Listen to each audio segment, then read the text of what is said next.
This is a sample chapter of My Hollywood Misadventures by Allan Cole, narrated by Colin Hussey. Now available for sale at Amazon, Audible, and iTunes. Episode 25, Skydiving Hulk. You don't need a parachute to skydive. You only need a parachute to skydive twice. Old skydiver joke. Here's the problem in a nutshell, guys. Fucking Lou is afraid of heights. The person speaking was Nick Correa, and the Lou he was referring to was none other than Lou Ferrigno, Bill Bixby's big green alter ego in The Incredible Hulk. No shit, Chris said. So that explains it. Explains what? Correa wanted to know. Why you bounced our story about the high steel Hulk a while back. Chris was referring to what we thought was a perfectly good story idea, an episode of the Hulk involving a very dangerous and thrilling occupation of the guys who build our skyscrapers. It would also have given us a last act Hulk out in midair, which the kid in us really wanted to see. The idea for the story was inspired by one of Chris's favorite books, On High Steel, The Education of an Ironworker by Mike Cherry. Nick grimaced.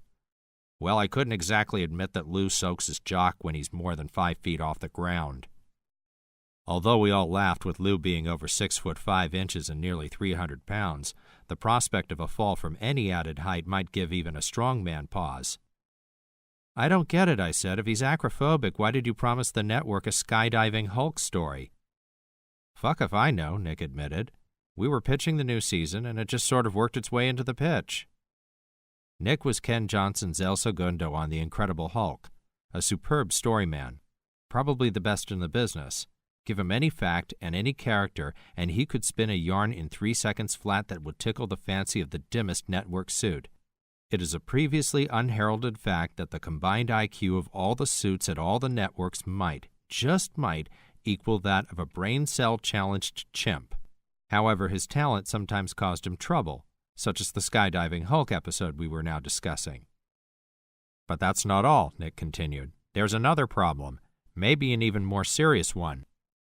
Wait a minute, Chris said. I'm still back on Lou fainting at the side of a ladder. What about Manny? Is he afraid of heights? Manny Perry was the black stuntman who doubled for Lou. Fuck no, Nick said. If you look up big brass ones in the Dictionary of American Slang, you'll find Manny's picture there. So why not just have Manny jump in at the last minute like he always does, Chris said, and fall into an airbag or whatever? That brings us to the second problem, Nick said. Bixby said there is no way his character would ever jump out of an airplane. That made sense. The David Banner character hated turning into the Hulk.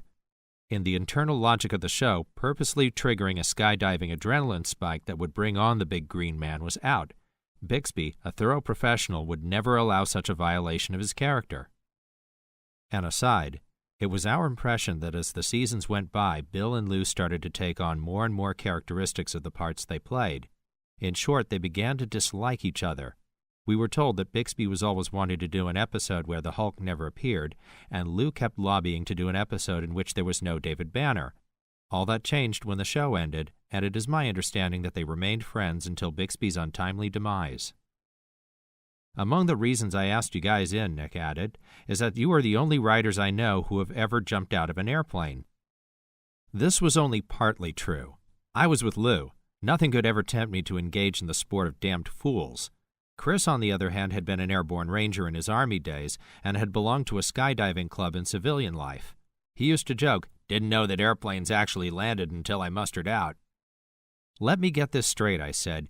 You want us to write a story about David Banner joining a skydiving team, which Bixby says he'd never do, and Lou turning into the Hulk while parachuting without Lou ever getting any higher than the first rung of a very short ladder. You game? Nick asked with a wolfish grin. What the fuck, Chris said. The fall will probably kill us anyway. A line we both loved to steal from William Goldman's Butch Cassidy and the Sundance Kid. Sums up the choices in life so well, don't you think? After that, things got complicated. We had to have an air show complete with wildly cheering and whistling audience. The Hulk was already special effects heavy, which meant that before you even began shooting, your budget was stretched tighter than a Hollywood starlet's tank top. So how to have an air show when we couldn't afford to stage one, and there was no chance of ever finding an event that just happened to be occurring during our shoot? I believe it was Karen Harris and her partner Jill Donner who came up with the solution. They did most of the actual work on the Hulk, rushing around to pick up the pieces that Nick scouted about when he was having one of his attacks of brilliance. Somehow they tracked down footage of a recent air show in Palm Desert or some such place. It included shots of small planes taking off in front of bleachers filled with skydiving fans, skydiving teams dressed in team colors climbing into those planes, shots of skydivers leaping out into the wild blue whatchamacallit, helmet shots of skydiving tricks, parachute landings, crowds applauding, and so on. Chris and I studied that footage until, without benefit of inducements, our eyes were a ghastly red. We took careful notes, making sure that we had every detail straight, including the colors the various teams wore so that they could match our actors' costumes, and we worked out some scenes with very tight shots so they only had to build a tiny piece of the bleachers, filled with our own people, that they could match to the stock footage, and so on. Finally came the day for first draft notes. Everybody agreed that we had solved the problems. We had delivered a story that got around Bixby's objections and Lou's fear of heights. But Nick said there were a couple of fuzzy logic points they'd like to clear up. Chris raised a warning hand. "Fine, Nick, but be careful. This whole thing is held together with spit and baling wire. Pull one string and the whole fucking thing is likely to come apart." Nick saw his point, and so they shot the script. They got Reza Badiyi, one of the best in the TV business, to direct the episode, titled Freefall, and some superb guest stars. But the real work was in the editing room, matching live action to the stock footage of the air show. In the end, you couldn't tell that a plane never once took off, that no one ever was in an airplane, much less jumped out of one. And the mid-air Hulk out was the stuff of every kid's dreams.